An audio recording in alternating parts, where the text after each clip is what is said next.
Made in Kazakhstan лейблімен жасалынған сән, жас дизайнерлер мен әлемдік подиумдарды бағындырған отандық сән индустриясының ең жарқын өкілдері. Сән апталықтарына шолу, өзекті трендтер мен стилистердің кеңестері. Сән мен сұлулықтың басты жаңалықтары сән мен сымбат бағдарламасында. Жаңа оқу жылының басталуымен студенттердің не киемін деген сұрақ мазалайды. Әсіресе бұл кеше ғана 11 жыл бойы мектеп формасын киген арулар үшін өте маңызды. Бүгін стилист Гүлбақыт Төлегенова сән мен университет дресс-кодын қалай үйлестіруге болатынын баяндап бермек.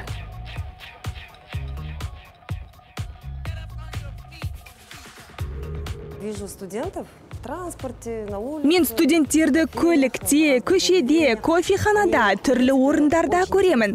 Негізінде олар өте әдемі киінеді. Киім түстерін тамаша үйлестіреді. Ең бастысы осы. Дегенмен университеттің де белгілі бір шектеулері бар. Сонымен қоса барынша ыңғайлы, стильді көріне білу шарт. Сіздің мақсатыңыз образды сәтті жинақтап, адамға сенімділік сыйлау. Пайетка, жылтыр киім, көзге оғаш көрінетін әшекейлер мен шолақ белдемшені ұмытыңыз. У нас есть правило, нас никогда не пускают в университет. Шолақ шалбар, жыртық шалбармен бізді университетке кіргізбейді. Бізде белгілі бір стандарт бар. Бұл әрине ресми киім. Ашық-шашық киімдерге рұқсат жоқ. Вызывающие вещи не приветствуются. Ең ұтымды нұсқа ақ жейде. Ол өте стильді көрінеді, әр оқу орнының талабына сай. Оны былғары күртешемен және шалбармен үйлестіруге болады. Этой осенью данные брюки, я считаю, будут актуальны. Биыл осындай шалбар өзекті болмақ. Себебі қызғылт күздің негізгі түсі. Онымен қызыл күрең жапырақ тығыз байланысты. Меніңше оны ақ, қара, жасыл, сары реңктермен жарастыруға болады. С другими цветами, зелеными, желтыми. Ыңғайлылықты қалайтын студенттер үшін күнделікті стиль таптырма шешім. Мұндай образды жасау үшін милитари стиліндегі кең тігілген шалбарды қолдануға болады. Ол еркін қимылдауға мүмкіндік жасайды. Образды жемпірмен, спорттық аяқ киіммен толықтыру керек.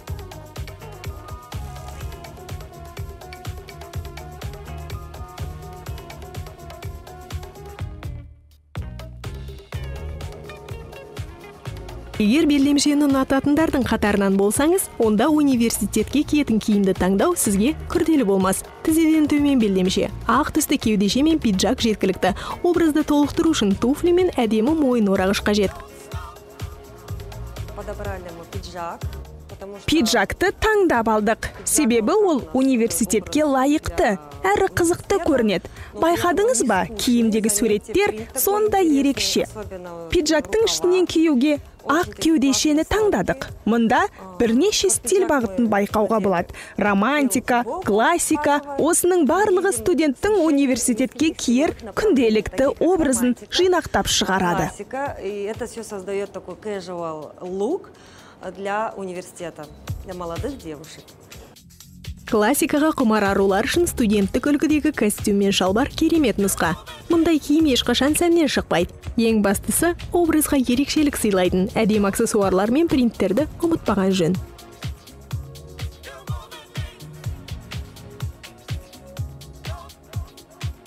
Студенттік дресс-кодқа жолақ, ромб, тор, милитари стиліндегі принт пен абстракцияны енгізуге болады. Ең бастысы оны киімдермен үйлестіре білген дұрыс. Для того, чтобы любой яркий образ был довольно сдержанным. Образ салмақты көріну үшін үстінен торлы, сызықты, принтті пиджак киюге болады. Сонымен бірге сөмке, қалпақ сияқты аксессуарларды да қолданған дұрыс. При этом использовать яркий аксессуар в виде сумочки, шляпки, кепочки. Тым биік көкшелі аяқ киім жоғарғы оқу орнына лайықты емес. Университет қабырғасындағы өмір ырғағы жылдам. Сондықтан аяғыңызды жарақаттап алуыңыз әбден мүмкін. Аласа табанда аяқ киім немесе өкшесі тұрақты туфли таптырмас шешім.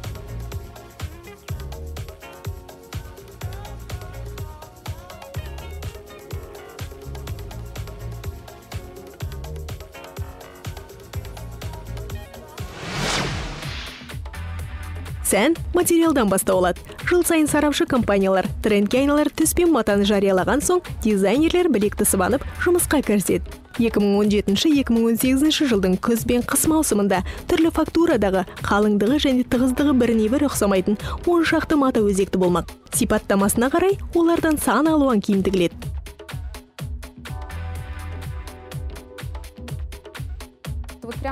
Тенденциялар нақты анықталды. Биыл ауа өткізгіш таза табиғи маталар өзекті. Табиғи жібек, шифон және мақта мата. Немесе дизайнерлік маталар. Оның қатарында полиэстер, қандай да бір қағаз, немесе тағыда басқа зат қосылған синтетика бар. Яғни бұл маталардан әдеттен тыс бірегей дүниелер жасап шығуға болады. Біз жайлылық туралы сөз қозғап тұрған жоқпыз. Өзгеше әсер қалдыратын тың дүниелерді сөз етеміз. Барқыт 2017 жылдың көктемінде сәнді материалдардың бірі болды. Жаңа маусым табалдырықтан аттады. Алайда бұл мата сән шыңнан түспек емес. Барқыт пішуге қолайсыз болғанына қарамастан, ол кешкі киімдер үшін таптырмас материал.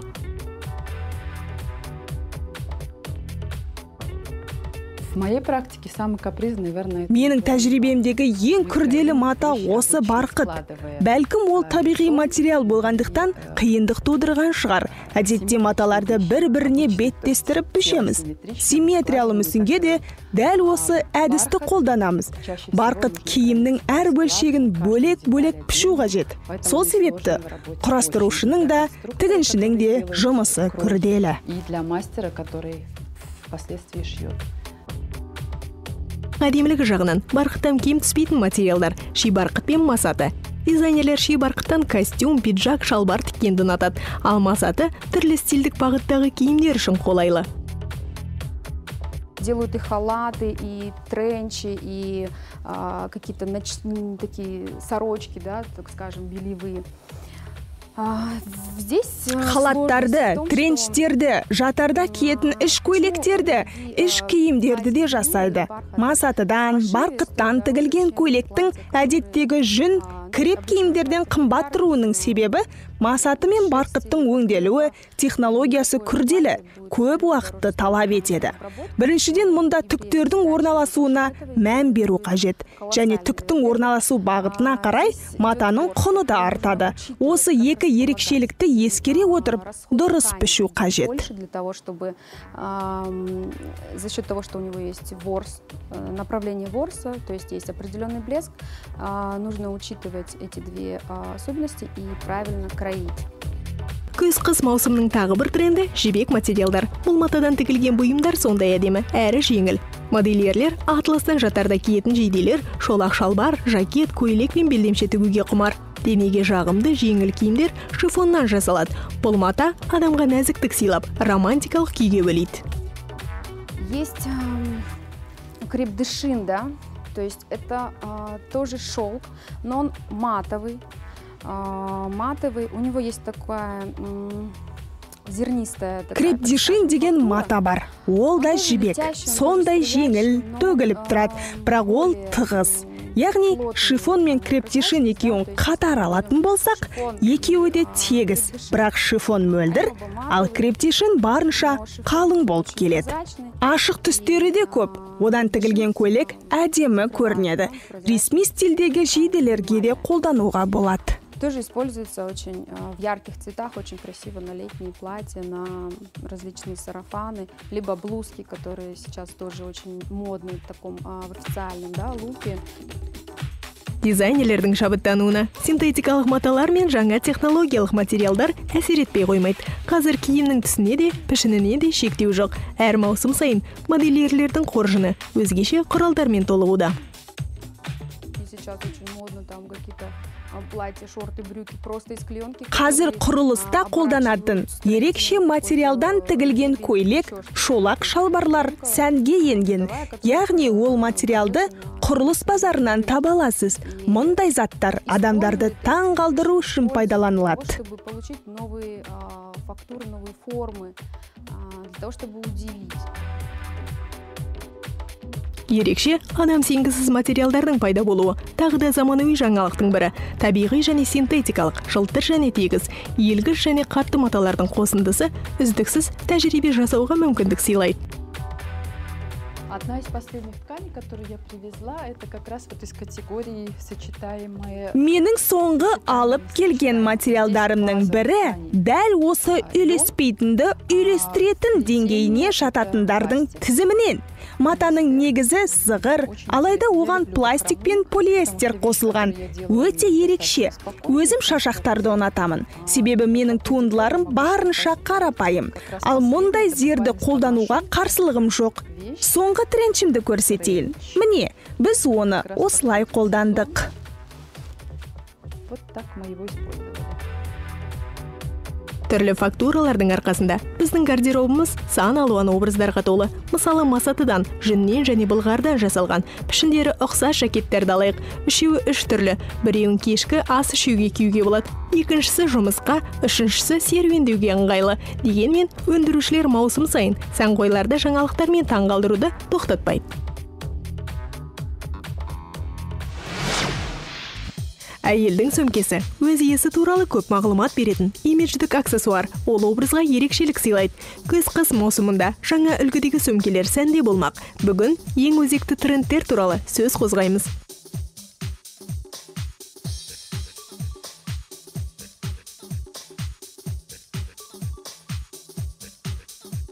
Қазір қалыптан тыс қорап және багет сөмкелер, дөңгелек пішінді аксессуарлар кең қолданыста. Олардың өзгешелігіне қарамастан, мұндай сөмкелер кез келген стильмен үйлесімді. К примеру, такая вот сумка ручной работы. Мәселен, қолдан жасалған табиғи былғары сөмке коктейльді образға сай. Сонымен қоса күнделікті киіммен, мысалы, джинсы комбинезонмен де ұстауға болады. Трапециялы немесе үш бұрыш пішінді сөмкелер костюм шалбармен немесе кішкентай қара көйлекпен әдемі көрінеді.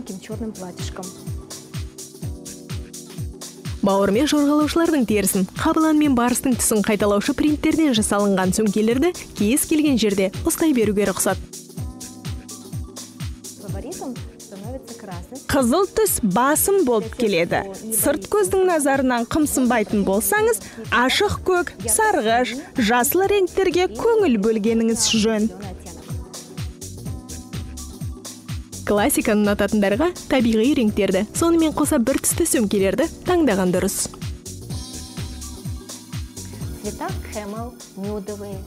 Нюд ақшыл түстер ешқашан сәннен шықпайды. Оларды жылдар бойы ұстай беруге болады. Сондай ыңғайлы. Ашық түсті биыл күдері сөмкелерден жиі байқауға болады. Олар өте қымбат, бағалы көрінеді.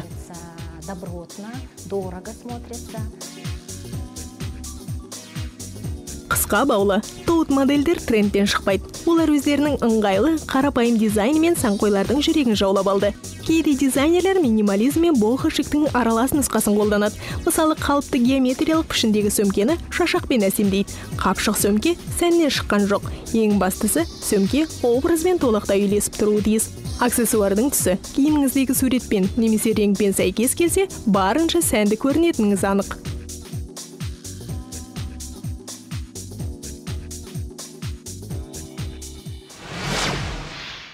Қара мен қызыл рең, жабыстырмалы кірпіктер, ашық түсті көз бояулары. Жаңа маусым бояу құрамын жаңғыртатын кезең. 2017-2018-дің күзі мен қысындағы макияж қандай болатынын визажистер жайып салды. Нөмірі бірінші тренд – жарқыраған тері сыйлайтын әсер. Мұндай макияж келбеттің табиғи сұлулығына екпін беріп, бет терісінің күтімі жақсы екендігін аңғартады. Барқыттай үлбіреген сау теріге қол жеткізіп, жарқыраған әсерді иелену үшін теріні күту қажет. Мен теріге әр беретін кремді бетке түгелдей тегіс жағуға кеңес бермеймін. Беттің ортасынан бастап барынша жұқа жағу қажет. Сонда терінің кей бөліктері максималды түрде табиғи көрінеді. Кейбір визажистер бетке әр беретін құралдардан түбегейлі бас тартуға шақырады. Сонымен қатар табиғи қастар да сәнде. Сондықтан татуаж туралы ұмытыңыз. Тіпті макияж сарапшылары қасты ақшыл етіп бояуды ұсынып отыр. Мүмкіндігінше ағартуды ұсынамыз. Ашық түсті қас биылғы жылдың ерекше түсі. Түстің жетіспеушілігін қанық реңкпен боялған еріндер толықтырады. Биыл шарап түсті, қызғылт талаптар сәнге еңбек. Талабыңыз тегіс немесе ерекше жарқырап тұруы тиіс.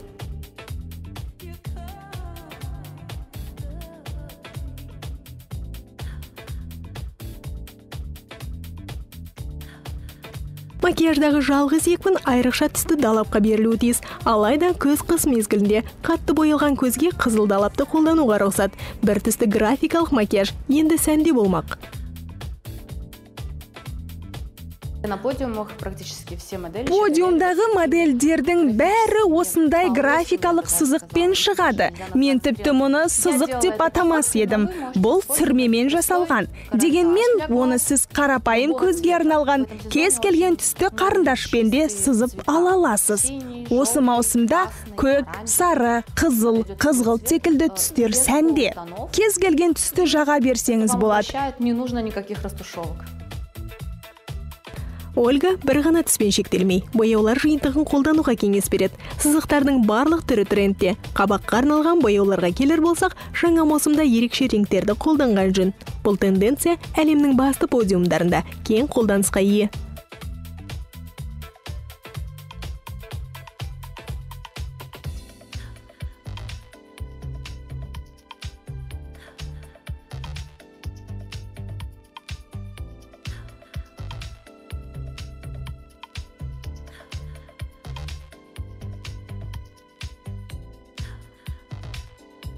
Сонымен, 2017-нің күзі мен қысындағы макияж қанық түстерден тұрады.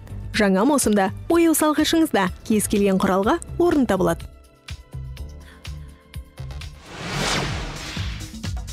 Жылдың ыстық маусым аяқталды. Дегенмен модельерлер бізге әлі де жазғы көңіл күй сыйлауда.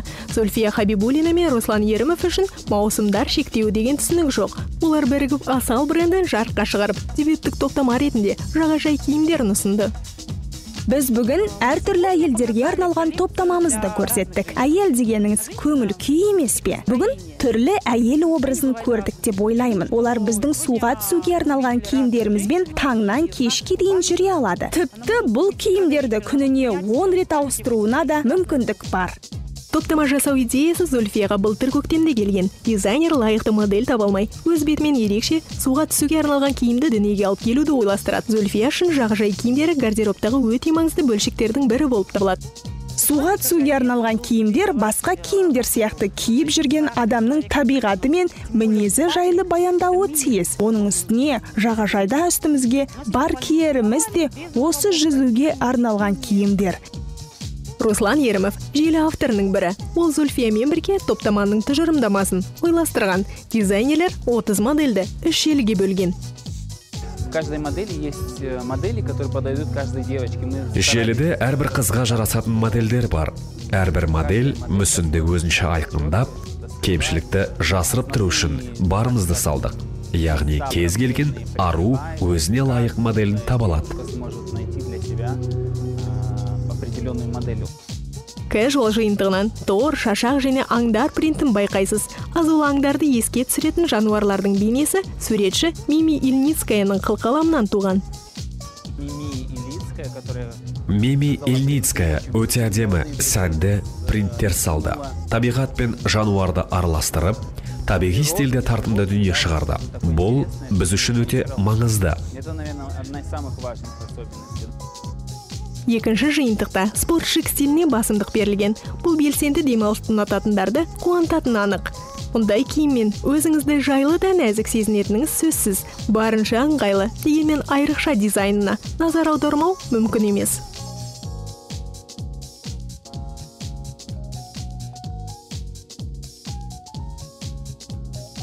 Көрсетілімнің соңғы бөлігі жер жаһанға әйгілі Victoria's Secret шоуын еске түсірді. Қауырсындар, таспен көмкерілген детальдар, жағажай көтерелерінің жиынтығындағы басты элементтер.